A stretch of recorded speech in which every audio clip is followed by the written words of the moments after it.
In this example video, we're going to be looking at putting together a bank reconciliation and the necessary journal entries. When we're thinking about a bank reconciliation, what we're looking at is the company's ledger for cash and comparing that to the bank statement at the end of the month that the company receives. So we're always doing a bank reconciliation as of the last day of the month, and we're looking for differences. And basically whatever side, meaning the cash company side or the statement from the bank, whatever side didn't know about the transaction or the reconciling item is the side we're going to adjust for. The only time that does not happen is when someone has made a mistake. So if the company makes an error, we're going to adjust the company side. If the bank makes a mistake, we're going to adjust the bank side. And when we get into journal entries, the only thing that we have to journalize are any adjustments that we made to the company section of our bank reconciliation. We do not have to do any adjustments to our company's books for any reconciling item that affected the bank side. Those are things that we as the company already knew about, we have properly recorded, and that the bank just either doesn't know about or needs to fix. So let's take a look at our example here. It says the following data were accumulated for use in reconciling the bank account of Creative Design Company for August 20Y6. So they tell us that the cash balance according to the company's records, again, as of the last day of the month, that's what we're always looking at, is $20,870. The cash balance according to the bank statement at August 31st is $37,600. And then they tell us about some reconciling items. This is a wonderful internal control because the bank is just simply recording where the cash is coming from and going. It doesn't care who's supposed to have access to it or not. So it's a nice internal control for the company to do this reconciliation at the end of every month. So they tell us that there is checks outstanding in the amount of $23,375. When we're talking about outstanding checks, those are checks that the company has written, the company has journalized, and the company has sent out to those that they owed that money to.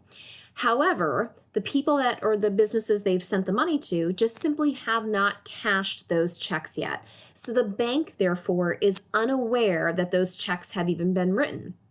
So that's going to be an adjustment to the bank side of our reconciliation, because the minute that supplier or that vendor cashes the check that I sent to them, my cash balance is going to go down.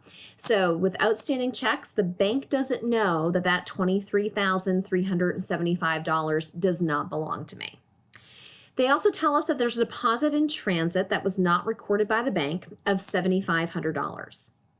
So if I, at the end of my business day at 8 o'clock at night, stop on my way home at the ATM to deposit some of the cash that we received that day, let's say $7,500, I know that I have that cash. I did the journal entry before I ever left the business at 8 o'clock at night, and I deposit it through the ATM. The bank doesn't know about that until it has actually processed that money. So whether it was cash or checks, it might take a day or two. So if I make that deposit on August 31st, there's no way that it's going to appear on my August 31st bank statement because it takes a day or so to process. So it's money that we as the company knew about, we have properly recorded in our cash ledger, but the bank doesn't know about it yet. So that is again going to be an adjustment on the bank side of our reconciliation, and it's going to increase by $7,500. Again, think about how checks and deposits affect your bank account. You know that when you make a deposit, you have more money. So deposits in transit, we're going to add on the bank side. You know that when you write a check to somebody and they cash it, it reduces your cash balance. So that's going to be a deduction on that bank side. It then tells us that a check for $100 in payment of an account was erroneously recorded in the check register as $1,000. So this is a mistake that we as the company has made. So the check register is ours. So instead of putting 100, we put in 1,000. So we need to adjust our cash ledger for that incorrect amount. So we're going to make that adjustment on the company side. And then it tells us that there was a bank debit memo for service charges of $45. So when we open up our bank statement and we review it, we see that the bank charged us $45 in terms of fees. So that could be using another ATM. Maybe we had a bounced check fee. Maybe we ordered more checks. Whatever the case may be, they're charging us $45 for it. The bank doesn't call me every time they charge me a fee, so I don't know about that fee and I don't record that fee until I see it on my bank statement.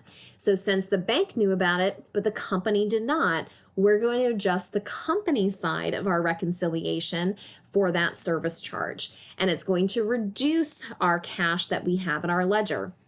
Don't get confused by seeing that it was a debit memo. Remember, it was a bank debit memo, meaning that the bank debited our account. Remember, when the bank looks at us, they look at us as a liability. So a debit means that it's reducing their liability to us, meaning they owe us less money in the future because they've used some of that money, that $45. So now that we know all of our reconciling items and how they're going to affect us, let's get into actually putting together our reconciliation. So our reconciliation has a title, it has the company name, it says what it is, which in this case again is a bank reconciliation, and the date. Again, don't forget that your reconciliations are always done as of the last day of the month. We're never going to start with a beginning balance for the month, only the ending balance. So we have two sections.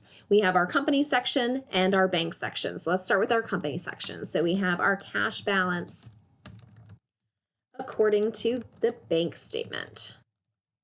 And we have a subtotal and a total column. So this is going to go into our total column. So the bank statement says that we currently have $37,600, but we know we have some reconciling items that we have to take a look at. So we have adjustments.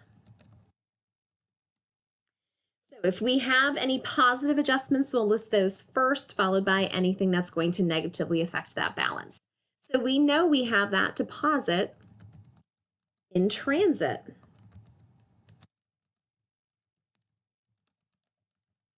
So it's on its way of getting to us. It's just not there yet in my account. And that's for $7,500.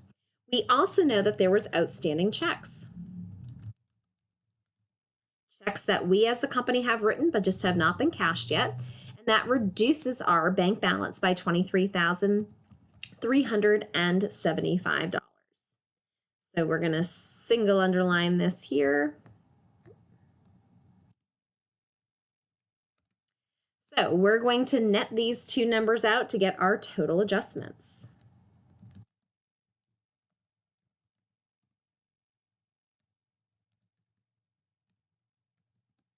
So in total, we have to adjust our bank statement balance down by $15,875. So that gets us our adjusted balance.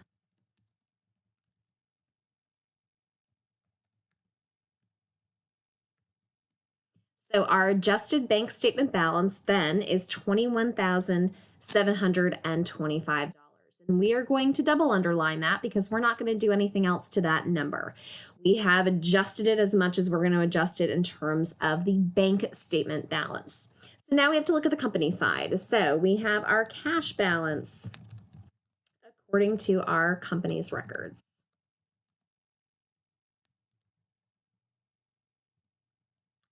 And they said that we had $20,870 sitting in our cash ledger at the end of August. So we have some adjustments that we have to look at.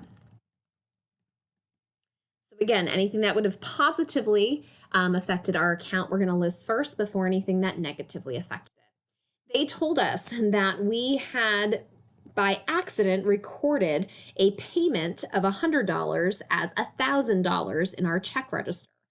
So we actually should increase our account by $900. The difference between the error amount of 1,000 and the correct amount of 100. So we're going to add that in. So we have an error in the recording, a check as 1,000 instead of 100. So In this case, the error worked in our favor. We actually had more money than we had anticipated.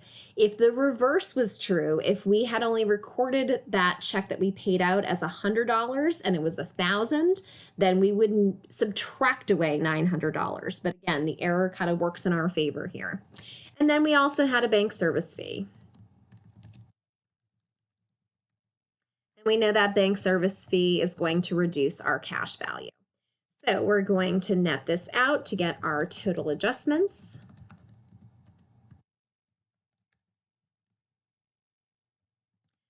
So overall, we're actually going to increase our cash value in our ledger by $855. So our adjusted balance should equal what we have as an adjusted balance for our bank, and it does. And again, we're going to double underline this because we are done with that section of our bank reconciliation.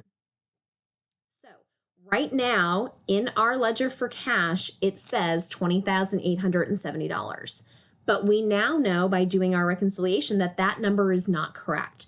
The correct value of cash that we should be reporting on our financial statements at the end of August is $21,725.